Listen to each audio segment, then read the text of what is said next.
کہ سوانے امید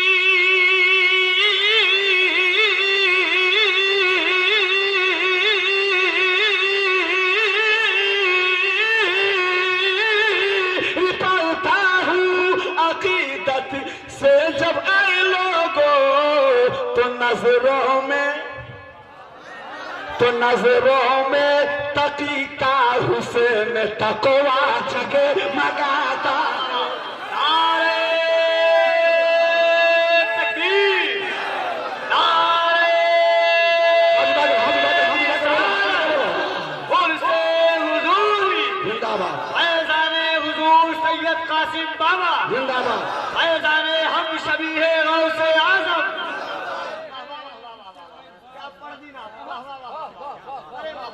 آپ بنگالی لہجے میں بول رہے ہیں ہے نا سوان ارے آپ بھی تو اردو میں بولیے یہ بنگالی میں بولا آپ اردو میں بولیے زور سے بول دو ہاتھ اٹھا کر بول دو ہاں ہے نا یہ برادری کا معاملہ ہے نا ادھر بول رہے ہیں آپ اس پہ دھیان مت دیجیے سوان امید پڑھتا ہوں کفیل بھائی سوان امید پڑھتا ہوں عقیدت سے جب اے لوگوں کہ سوان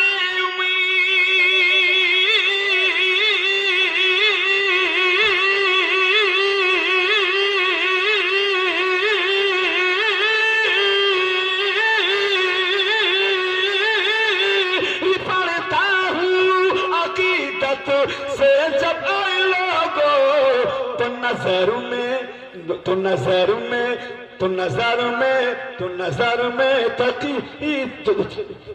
تو نظر میں جب تقی کا حسین تقوی جگمگاتا ہے نظر میں جب تقی کا حسین تقوی جگمگاتا ہے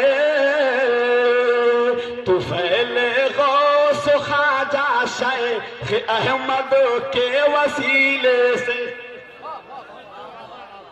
تو فیل شیخ خواجہ شیخ احمد کے وسیلے سے تو فیل غوث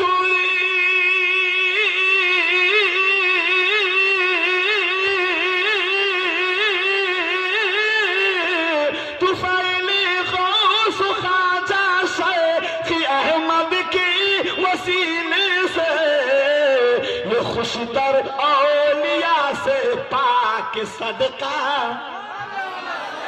جگمگاتا ہے یہ خوشتر اولیاء سے پاک صدقہ جگمگاتا ہے عقیدت مسکراتی ہے عقیدہ جگمگاتا ہے کہ عقیدت مسکراتی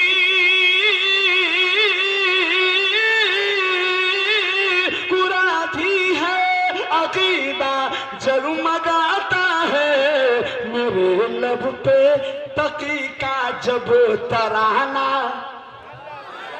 جگمگاتا ہے میرے لب پہ تقی کا جب ترانہ جگمگاتا ہے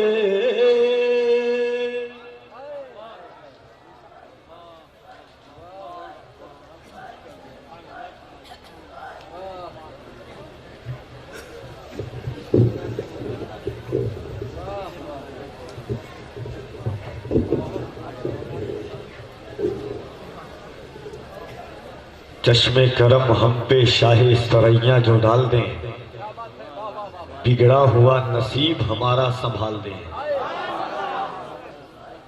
کل بولیے گا سبحان اللہ